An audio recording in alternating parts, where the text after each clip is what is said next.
Hello students, this is Surbhi Tiwari and you are watching your favorite educational channel Magnet Brains, जहां पर हम आपको देते हैं 100% फ्री क्वालिटी एजुकेशन। और जब 100% कहा जाए तो इसका मतलब ये नहीं कि 2 चैप्टर्स के बाद आपको किसी भी तरीके का पेड सब्सक्रिप्शन लेना है। मैग्नेट ब्रेन्स पर आपको CBSE, Hindi medium, English medium, state board और बहुत सारी बुक्स के फेमस राइटर्स के बुक का सॉल्यूशन एंड आपके competitive exams like NTSC, olympiad सभी की प्रिपरेशन करवाई जाती है 100% फ्री ऑफ कॉस्ट। हम स्टार्ट करने जा रहे हैं क्लास 6 का साइंस सब्जेक्ट। साइंस की शुरुआत करें इससे पहले जरूरी है कि हम बाकी सब्जेक्ट टीचर से एक बार इंट्रोड्यूस हो जाएं। तो इनमें से कुछ टीचर्स आपको मैथ्स, सोशल, इंग्लिश पढ़ाते हैं, इनका भी साथ है जरूरी, तभी तो हम होंगे कामयाब हमारे आने वाले एग्जाम्स में। तो चलिए हम स्टार्ट कर देते हैं चैप्टर नंबर 9, जिसका नाम है the living organisms, characteristics and habitats. देखिए, लास्ट क्लास में या फिर मैं कहूँ कि जो प्रीवियस वीडियो था उसमें मैंने आपको क्या क्या पढ़ाया है, तो हम चैप्टर नंबर 9 ही पढ़ते आ रहे हैं। तो लास्ट के कुछ वीडियोस में मैंने आपको बताया था कि टेरेस्ट्रियल हैबिटेट क्या होते हैं, उसके बाद एक्वेटिक हैबिटेट्स क्या होते हैं, और ये जो हैबिटेट है इसका मतलब क्या होता है, और एक इंट्रोडक्टरी पार्ट मैंने आपको इस पूरे चैप्टर का बताया था, जिसमें मैंने बताया था कि हम इस पूरे ओवरऑल चैप्टर में क्या क्या पढ़ेंगे। ठीक है, तो जिसमें मैंने आपको बताया था कि टेरेस्ट्रियल हैबिटेट्स जो है वो होते हैं डेजर्ट रीजन, या फिर हम बोले माउंटेन रीजन, ग्रासलैंड, ये सभी आपके टेरेस्ट्रियल हैबिटेट्स के अंदर आते हैं। अब हमने उसके बाद में एक और वीडियो आपके सामने लेकर के आए थे, जिसमें हमने डेजर्ट रीजन के बारे में बताया था कि डेजर्ट हैबिटेट्स में रहने वाले कौन कौन से एनिमल्स होते हैं और वहाँ पर किस तरह के प्लांट्स डेवलप होते हैं। ठीक है, आज के इस वीडियो में हम डिस्कस करेंगे माउंटेन रीजन्स को और ग्रासलैंड रीजन्स को। ठीक है, अब चलिए सबसे पहले शुरुआत करते हैं माउंटेन रीजन को। अब वो सारी जगह या फिर वो पूरा लैंड जहां पर हमें बड़े बड़े माउंटेन्स मिलते हैं, बड़े बड़े माउंटेन्स होते हैं, ऐसी सारी जगह कौन सी कहलाती है? माउंटेन रीजन कहलाती है। ठीक है, अब आप सभी देखा होगा कि अगर आप किसी पहाड़ी इलाके में जाते हैं, ठीक है, जैसे अगर अपन हिमाचल ही जाए इंडिया में, तो वहां पर कैसा मौसम रहता है? थोड़ा सा ठंडक भरा मौसम हमें लगता है। ठीक है, तो जितने भी माउंटेन रीजन होते हैं लगभग उसमें मैक्सिमम माउंटेन रीजन में हमें क्या मिलेगा? हमें थोड़ा सा ठंडा एनवायरनमेंट मिलेगा, हमें कोल्ड एनवायरनमेंट मिलता है। मतलब कि वहाँ जाते हैं तो वहाँ स्नोफॉल भी मिलता है, वहाँ थोड़ी सी ठंड हमें महसूस होती है। ठीक है, so these habitats are normally very cold and windy. ठीक है, क्या होते हैं ये सारे के सारे जो हैबिटेट्स हैं, जो कि आपके माउंटेन हैबिटेट होते हैं, मतलब ऐसी जगह जहां पर आपको इस तरह से माउंटेन्स दिखते हैं, ये सभी कैसे होते हैं? Cold and windy. विंडी का मतलब क्या होता है कि जहां पर बहुत तेज विंड्स चल रही होती है, हवाएं थोड़ी सी तेज होती हैं। ठीक है, इन सम एरियाज स्नोफॉल में टेक प्लेस इन विंटर्स, और साथ ही साथ क्या होता है कि कुछ जगह ऐसी होती है जहां पर स्नोफॉल भी हमें देखने को मिल जाती है। ठीक है, तो वो सारे हैबिटेट्स जहां पर आपको पहाड़ देखने को मिले, दैट मीन्स कि माउंटेन्स ही माउंटेन्स आप देख सकते हैं। बहुत ही कोल्ड और विंडी अगर एनवायरमेंट होता है एंड स्नोफॉल भी विंटर्स के टाइम पर हमें महसूस होती है, तो वो सारी जगह कौन सी होती हैं? वो सभी माउंटेन रीजन्स होते हैं।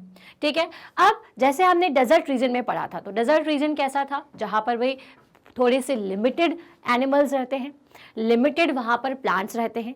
लेकिन अगर अपन माउंटेन रीजन की बात करें तो माउंटेन रीजन एक ऐसी जगह है, एक ऐसा प्लेस है जहां पर हमें वैरायटी ऑफ क्या मिलेंगे? प्लांट्स देखने को मिलते हैं। So there is a large variety of plants and animals living in the mountain region. ठीक है, माउंटेन रीजन में हमें वाइड वैरायटीज मिलती है, प्लांट्स की भी और एनिमल्स की भी। ठीक है, क्योंकि यहाँ पर एटमॉस्फेरिक कंडीशन ऐसी होती है कि भाई यहाँ पर आपको स्नोफॉल भी मिलेगा, धूप भी मिलेगी, तो इसलिए क्या होता है कि यहाँ पर जो वैरायटी ऑफ प्लांट है वो बहुत ज़्यादा होती है। क्लियर है? So variety of trees in mountain region. तो चलिए अभी तक अपन तो ये कहानी समझ गए कि माउंटेन रीजन्स कौन से होते हैं। तो जहाँ पर बहुत सारे माउंटेन्स हो, जहाँ स्नोफॉल होता हो, जहाँ पर विंड्स बहुत तेजी से चलती है, और कैसा लगता है कि बहुत सारे टाइप्स के जहाँ पर प्लांट्स और एनिमल होते हैं, उन्हें हम माउंटेन रीजन कहते हैं। ठीक है, अब हम ये डिस्कस कर लेते हैं कि माउंटेन रीजन में कौन कौन से तरह के प्लांट्स या फिर ट्रीज देखने को आपको मिलते हैं। जैसे कि अगर हम यूपी में रहते हैं, MP में रहते हैं, तो आप क्या देखोगे? कि ये कोई माउंटेन रीजन तो है नहीं। हमें आसपास कैसा दिखेगा, पेड़ पौधे दिखते हैं, लेकिन कभी अगर अपन घूमने माउंटेन रीजन में जाते हैं तो वहाँ के जो ट्रीज और प्लांट्स होते हैं हमारे यहाँ के ट्रीज और प्लांट्स से डिफरेंट होते हैं। तो जैसा मैंने आपको बताया था कि हमारी जो पूरी अर्थ है उसमें अलग अलग तरीके की रीजन्स है, अलग अलग तरीके के हैबिटेट्स हैं, ठीक है। जैसे कि लैंड है, लेकिन लैंड्स में भी क्या है, कुछ माउंटेन है, कुछ डेजर्ट रीजन है। अब अलग अलग रीजन्स हैं तो उसमें लगने वाले पेड़ पौधे या उसमें लगने वाले जो प्लांट्स होते हैं वो भी डिफरेंट शेप के होते हैं, साइज के होते हैं, प्लस एनिमल्स भी हर जगह हमें डिफरेंट डिफरेंट देखने को मिलते हैं, ठीक है। तो उसी तरीके से अगर अपन माउंटेन रीजन की बात करें तो माउंटेन रीजन में जो लगने वाले ट्रीज हैं वो कौन कौन से होते हैं। सो भाई रोडेंड्रन्स, फर्न्स, ओक, मैपल, जूनिपर, देवदार, चिलगोजा, ये सभी क्या है, ये सभी वो सारे प्लांट्स या ट्रीज हैं जो कि हमें माउंटेन रीजन में देखने को मिलते हैं। These types of forest are found in state of Assam। अगर अपन बात करें कि माउंटेन रीजन हमारे इंडिया में कहाँ कहाँ पर होता है, ठीक है, तो ये जो पूरे रीजन है आपको कहाँ मिलेंगे, असम में, नागालैंड, मिजोरम, मेघालय, मणिपुर, अरुणाचल प्रदेश, ठीक है। तो ये सारे रीजन्स हमारे इंडिया में किस किस जगह पर देखने को मिल सकते हैं, तो ये सारे कुछ स्टेट्स हैं जहाँ पर हमें ये सारे जो आपके माउंटेन रीजन्स हैं वो देखने को मिलता है। तो माउंटेन रीजन कहाँ है, असम, नागालैंड, मिजोरम, मेघालय, मणिपुर और अरुणाचल प्रदेश, ठीक है। और ये वेराइटी ऑफ क्या है, ट्रीज है, प्लांट्स हैं जो कि हमें इन सारे रीजन्स में देखने को मिलते हैं। क्लियर है। So if you live in a mountain region or have visited one, you may have seen a large number of such trees। अगर आपने वहाँ, अगर आप ऐसे माउंटेन रीजन में रहते हो तो आपको इनमें से बहुत सारे ऐसे नाम हैं, जैसे देवदार तो आपने बहुत ज़्यादा सुना होगा, या चिलगोजे का नाम सुना होगा, ओक का नाम सुना होगा। तो ये सारे जो ट्रीज हैं ये हमें ज़्यादा देखने को मिलते हैं माउंटेन रीजन में। और जनरली जो माउंटेन रीजन के या फिर जहाँ पर भी स्नोफॉल होता है वहाँ के ट्रीज कुछ इस तरह से कॉनिकल शेप के होते हैं, जैसे ये शेप आपको दिख रहा है, ठीक है। So but have you ever notice such trees naturally growing in other regions? How are these trees adapted to conditions prevailing in their habitat? ठीक है, so these trees are normally cone shaped and have sloping branches। अब क्या होता है कि आपने notice किया है कि ये जो ट्रीज हैं इनको हमने नहीं लगाया है, ठीक है। तो ये जो ट्रीज है ये ऑटोमेटिकली ग्रो किए हैं, ऐसे रीजन्स में ऑटोमेटिकली ये प्रोड्यूस हुए हैं। मतलब कि जैसे कि हमने आपको अभी क्या बताया कि हर रीजन में हमें अलग अलग तरीके का प्लांट देखने को मिलता है। जैसे अगर अपन डेजर्ट रीजन की बात करें तो डेजर्ट रीजन में क्या होता है, कैक्टस लगता है जिनकी जो लीव्स होती है कुछ ऐसी राउंड शेप की होती हैं, जिसमें किस तरह से पाइन्स होते हैं, कांटे निकले होते हैं, पाइन के शेप की होती हैं, ठीक है। तो ये तो डेजर्ट रीजन की बात हो गई। अब अगर अपन माउंटेन रीजन की बात करें तो माउंटेन रीजन में लगने वाले ट्रीज कैसे होते हैं, कुछ ऐसे कॉनिकल शेप के होते हैं। तो मतलब कि according to atmosphere, according to climate, ये जो ट्री है उनका शेप भी अपने आप अकॉर्डिंगली वैसा ही हो जाता है। ये कोई हमने नहीं लगाया कि भाई हम अलग अलग जगह को आइडेंटिफाई करने के लिए अलग अलग शेप के प्लांट्स वहां पर लगाए। ये सभी क्या होते हैं, ये सभी नेचुरली वहां पर ग्रो करते हैं, ठीक है। और जनरली कैसे होते हैं, कोन और स्लोपिंग ब्रांचेस होती हैं इनकी। अब कोन शेप की क्यों होती है, क्योंकि मान लीजिए कि बर्फ यहाँ पर इनके ऊपर गिरती है, ठीक है, तो बर्फ क्या होगी, यहाँ पर जमे ना, धीरे धीरे वो क्या हो, नीचे की तरफ पिघलते हुए नीचे की तरफ गिरती जाए। तो इसलिए इनका जो शेप है वो कैसा होता है, कॉनिकल होता है। अदरवाइज क्या होगा, अगर यहाँ पे बर्फ जमी रह गई और इनका शेप ऐसा है, ठीक है, नीचे स्लोपी ना होने की के प्लेस पे अगर ये कुछ इस तरह का होता तो क्या होता, यहाँ पे बर्फ जमती जाती और पिघल करके पानी वहीं इकट्ठा होता, और जिससे कि पेड़ की जो भी लीव्स हैं वो क्या होती, धीरे धीरे खराब होना शुरू हो जाती। तो इसलिए नेचुरली इनका जो शेप है वो कैसा होता है, थोड़ा सा कॉनिकल शेप होता है, थोड़ा सा स्लोपी होता है, जिससे कि जब भी इनके ऊपर जब स्नोफॉल होता है तो वो ऑटोमेटिकली नीचे की तरफ गिर जाता है, ठीक है। So the leaves of some of these trees are needle like, ठीक है। किसी किसी की जो लीव्स हैं वो कैसी होती है, एकदम निडल के समान, एकदम पैनी पैनी सी होती है, एकदम चुभने जैसी होती है। So this helps the rain water and snow to slide off easily. तो जैसा मैंने आपको बताया कि इनका ये जो इस तरीके का शेप होता है, निडल जैसा इनका जो स्ट्रक्चर होता है, उसकी मदद से जितना भी रेन वाटर है या जो भी स्नो है वो नीचे गिर जाती है, उन पर बनी हुई या उसी पर रखी हुई नहीं रहती है, ठीक है। So this helps the rain water and snow to slide off easily. तो याद रखेंगे ना कि जितने भी माउंटेन रीजन के ट्रीज हैं वो कोनिकल शेप के होते हैं और स्लाइडिंग इनकी ब्रांचेस होती है ताकि रेन वाटर या फिर स्नो क्या हो सके, नीचे की तरफ गिर सके। अब रेन जब गिरती है तो वो तो नीचे की तरफ ही पानी आता है, लेकिन क्योंकि यहाँ पर ठंडा इतना रहता है, यहाँ का टेम्परेचर इतना कम होता है कि जैसे ही पानी उस पर गिरता है तो कभी कभी कुछ टाइम के बाद ये पानी जो है वो बर्फ पे कन्वर्ट हो जाता है, तो रेन वाटर जल्दी से नीचे की तरफ गिर जाए, इसलिए इनका जो शेप है वो कैसा रहता है, थोड़ा सा स्लाइडिंग और कॉनिकल शेप का रहता है। So there could be trees with shapes very different from these that are also present on mountains। But ज़रूरी नहीं है कि सारे माउंटेन्स में, ठीक है, सिर्फ इसी तरीके के प्लांट्स हो, है ना।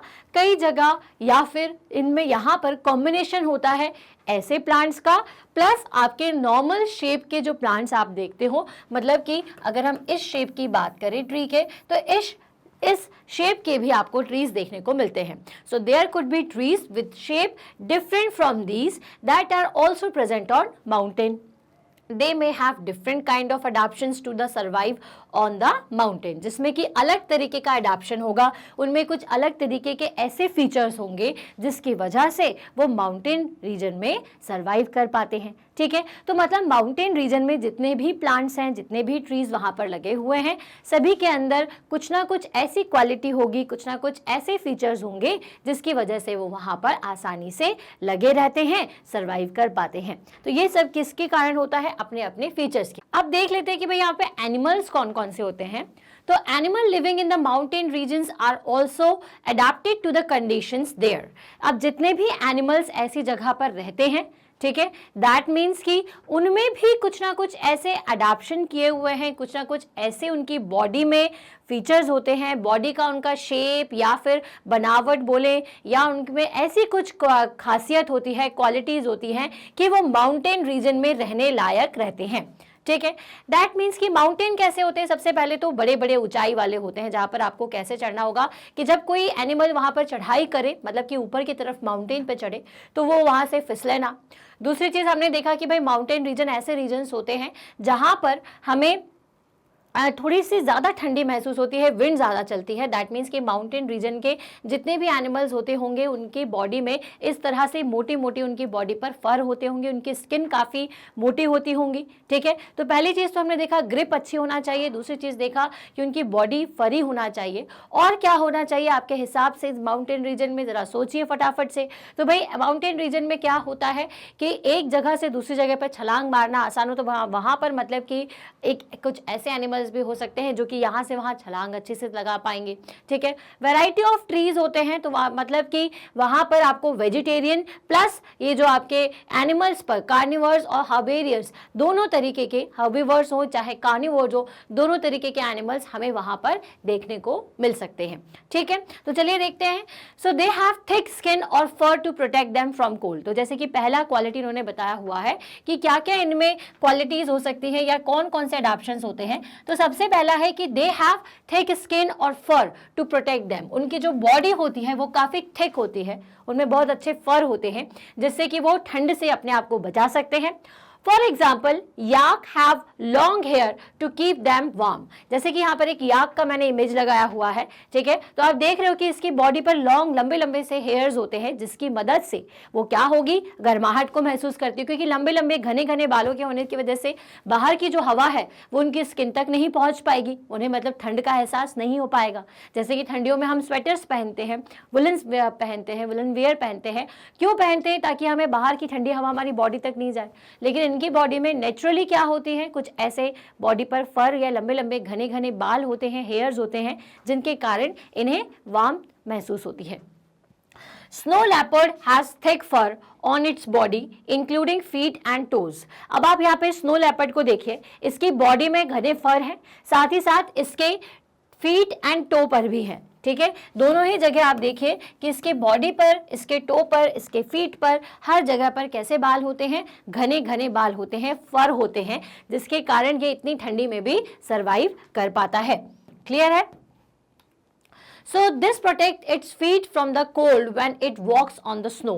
तो इस तरह से क्या होता है कि जब ये अपने स्नो पर वॉक करेगा तो इसके पैरों को ठंडी नहीं लगेगी, क्योंकि जब आप ठंडियों में मोटे मोटे सॉक्स पहन लेते हो, शूज़ पहन लेते हो, और अगर आप कभी बर्फीली जगह पर चलते हो तो क्या होता है कि आपको कैसा महसूस होता है कि यार ठंड का एहसास है, तो आपको वहाँ के अकॉर्डिंग कुछ शूज़ पहनने पड़ते हैं जो कि नीचे से प्लास्टिक के होते हैं, ऊपर से आप उसे अच्छी तरीके से गर्म कपड़े से कवर करके रखते हो, तब जाकर के जब आप स्नो पर चलते हो तो आपको ठंडक का एहसास कम होता है। उसी तरीके से भाई एनिमल्स हैं, इनके पैरों को भी ठंडक लगेगी क्योंकि डायरेक्ट ये स्नो पर चलते हैं, तो इसलिए इनके जो पैर होते हैं, इनके जो यहाँ से पाँव अगर आप देख पा रहे हो तो इनमें बहुत ही ज़्यादा गद्देदार होता है, बहुत ही ज़्यादा इसमें फोम जैसा स्ट्रक्चर होता है, जिसकी मदद से जब ये चलते हैं, फर की मदद से जब स्नो पर चलते हैं तो उन्हें इतनी ज़्यादा ठंड उनके पैरों में नहीं लगती। So the mountain goat has strong hooves for running up the rocky slopes of the mountain। अब जैसे मैंने आपसे कहा था कि इनके जो hooves होते हैं गोट्स के, ठीक है, तो इनके जो hooves होते हैं वो कैसे होते हैं, काफ़ी स्ट्रॉन्ग होते हैं ताकि ये आसानी से इस तरीके के स्लोपी माउंटेन पर रन कर सके, भाग पाए, क्योंकि भाई ये जो गोट है उसे डर रहेगा कि भाई लेपर्ड आकर के उन्हें खा ना जाए, तो उससे सेफ होने के लिए वो भागना उनको ज़रूरी है, उनको रन करना ज़रूरी है। तो उनके जो पैर होते हैं, स्पेशली जैसे मैंने यहाँ पर मार्क किया हुआ है, इनके जो पैर होते हैं वो काफ़ी स्ट्रॉन्ग हूव्स के होते हैं, इनके हूव्स बहुत स्ट्रॉन्ग होते हैं जिसकी मदद से ये आसानी से स्लोपी माउंटेन में भी रन कर पाती हैं। ठीक है, स्लोपी मतलब समझते हैं ना, कुछ ऐसा, ठीक है, जैसे ये स्लोप है, तो अगर इसको इस पे आसानी से रन करना है तो स्ट्रॉन्ग हूव्स चाहिए है, अदरवाइज क्या होगा कि वो गिर जाएंगी अगर स्ट्रॉन्ग हूव्स नहीं होगा, और आसानी से उनका कोई भी उन्हें प्रे कर सकता है। So as we go up in the mountain region, the surroundings changes and we see different kinds of adaptations at different heights। अब देखिए क्या होता है कि माउंटेन रीजन की अगर अपन बात करें तो माउंटेन रीजन में आप नीचे की तरफ रहोगे, जब पर्वतों के नीचे, तो पर्वतों के नीचे या माउंटेन्स के नीचे आपको लगेगा कि हरा भरा है, बहुत सारे पेड़ पौधे हैं। जैसे जैसे आप हाइट पे जाते हो ना, थोड़ा सा कंडीशन चेंज होती जाती है, ट्रीज कम होते जाएंगे, प्लांट्स कम होते जाएंगे, धीरे धीरे ऐसी जगह पर जाओगे कि जहाँ पर जो पर्वतारोही होते हैं, जो माउंट्स पर चढ़ते हैं, माउंटेन्स पर, तो आप देखेंगे अगर कभी उनके वीडियो तो वो देखते हैं कि आसपास कुछ भी नहीं है, सिर्फ और सिर्फ पत्थर रहते हैं, ठीक है, या फिर बर्फ ही बर्फ रहती है। जैसे जैसे आप ऊपर हाइट पे जाते हो तो ऑक्सीजन लेवल क्या होता है आपका, कम होता जाता है, आपको ज़्यादा ऑक्सीजन की रिक्वायरमेंट होती है, आप ज़्यादा तेज़ी से ब्रीथ करते हो क्योंकि वहाँ पर एयर कंटेंट थोड़ा सा कम हमारी बॉडी को फील होता है। तो मतलब कि अगर डिफरेंट हाइट्स पर जाएंगे तो हमें डिफरेंट तरीके के अडैप्शंस वहाँ पर देखने को मिल सकते हैं। ठीक है, सब यहाँ तक तो हमने आपको बता दिया किसके बारे में, माउंटेन रीजन के बारे में। तो माउंटेन रीजन के बारे में कुछ ज़रूरी पॉइंट्स फिर से दोबारा से बता देती हूँ। माउंटेन रीजन एक ऐसा रीजन होता है जहाँ पर हमें कोल्ड एटमॉस्फेयर मिलेगा, को ठंडा लगेगा, विंड्स वहाँ पर बहुत ज़्यादा चलती है, मतलब कि कोल्ड एंड विंडी वहाँ पर हैबिटेट होता है, और यहाँ पर स्नोफॉल भी हो सकती है विंटर्स के टाइम पर। अब भाई माउंटेन रीजन में लार्ज वैरायटी हमें मिल जाएगी प्लांट्स की, एनिमल्स की। अब जो प्लांट्स वहाँ कॉमनली लगते हैं तो वो होते हैं रोहेंड्रन्स, फोन्स, ओक, मैपल, जुनिपर, देवदार एंड चिलगोजा। क्लियर है। इसके अलावा ये सारी जो आपके माउंटेन रीजन है वो इंडिया में कहाँ कहाँ है, तो अभी मैंने आपको बताया असम, नागालैंड, मिजोरम, मेघालय और मणिपुर, अरुणाचल प्रदेश, ये सारे कुछ ऐसे स्टेट हैं जहाँ पर हमारे ये जो जितने भी माउंटेन रीजन है वो पाए जाते हैं। देन इसके अलावा हमने देखा कि चलिए हमने एनिमल्स, अब प्लांट्स की बात कर ली, एनिमल कौन कौन से होते हैं, तो हमने देखा कि भाई ये जो एनिमल्स हैं वहाँ पर एक तो फरी बॉडी के होते हैं जिनके हूव्स अच्छे होना चाहिए। तो हमने लेपर्ड के बारे में देखा कि हाँ उसकी बॉडी पर बहुत अच्छे तरीके से फर होते हैं, उसके जो फीट और टोज जो होते हैं उसमें भी पूरी तरीके से फर कवर होता है। जिन टोज से ये जो चलता है, इनका जो फीट से जिनसे वो चलता है वो भी फरी होना चाहिए ताकि उन्हें ठंड का एहसास ना हो। हमने याक के बारे में पढ़ा कि भाई याक वहाँ पर पाया जाता है जिसकी बॉडी में लंबे लंबे से हेयर्स होते हैं जो कि उसे स्नो से प्रोटेक्ट करते हैं। ये जो गोट होती है उनके हूव्स काफ़ी स्ट्रांग होते हैं ताकि वो स्लोपी माउंटेन पर आसानी से दौड़ पाए, रन कर पाए। अब ये तो हमने दो रीजन्स के बारे में पढ़ लिया हमारे टेरेस्ट्रियल हैबिटेट के। एक तो हमने पढ़ा डेजर्ट रीजन के बारे में और अब हमने पढ़ लिया था माउंटेन के बारे में। अब किसकी बारी आती है, ग्रासलैंड। अब ग्रासलैंड जैसे कि आपने देखा होगा कभी डिस्कवरी चैनल में वो दूर से कैमरा लगा देते हैं और इसमें दूर दूर से हिरन भागते हुए दिखाई देते हैं, कभी लायंस दिखते हैं, है ना। तो ये सब क्या करते हैं, ये सभी आपको बड़े बड़े मैदानों में भागते हुए दिखते हैं। तो ये मैदान क्या होते हैं, ये जो बड़े बड़े से जो फील्ड है ये कौन सी होती है, तो इसमें लगे होते हैं बहुत लंबे लंबे से घास, ठीक है, ग्रासेस, तो इनको क्या कहा जाता है, ग्रासलैंड कहा जाता है, ठीक है। So a lion lives in a forest और a grassland and is a strong animal that can hunt and kill animals like deer. Clear है। ऐसे जितने भी ग्रासलैंड रीजन होते हैं यहाँ पर हमें सबसे ज़्यादा देखने को मिलेंगे लायंस। ये जो लायंस हैं ये बेसिकली ऐसे रीजन्स में इसलिए रहते हैं क्योंकि यहाँ पर सबसे ज़्यादा घास को खाने वाले ग्रास ईटिंग एनिमल्स होते हैं, जिसमें से एक है डियर। तो इन डियर के शिकार के लिए, उसके प्रे के लिए ये जो लायंस हैं वो ऐसी जगह पर रहते हैं।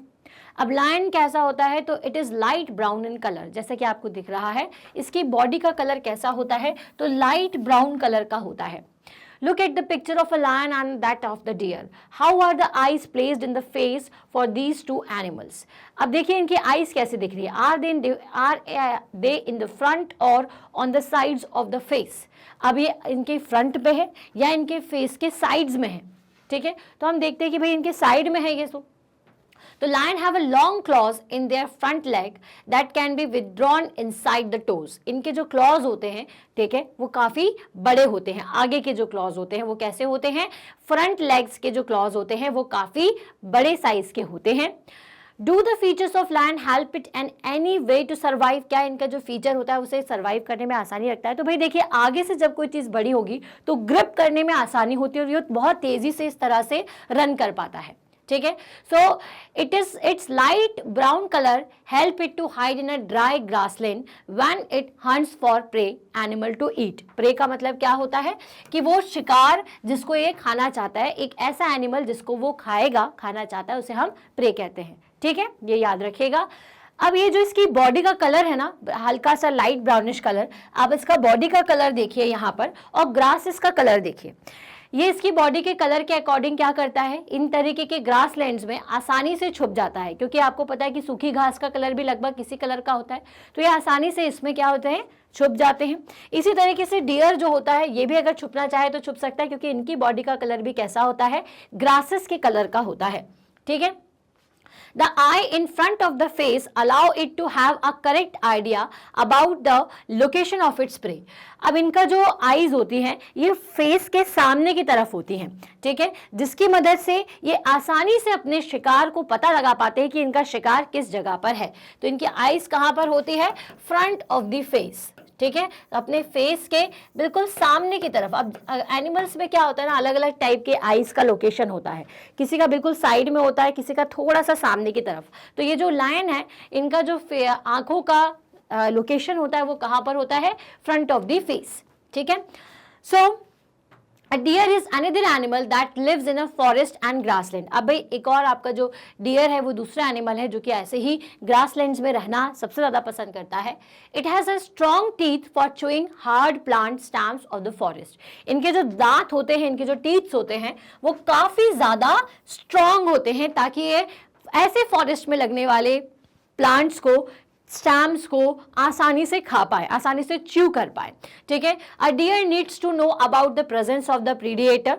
अब प्रीडिएटर क्या होता है, देखो दो नए वर्ड आपको मैंने अभी बताए हैं, एक होता है प्रीडिएटर और एक होता है प्रे।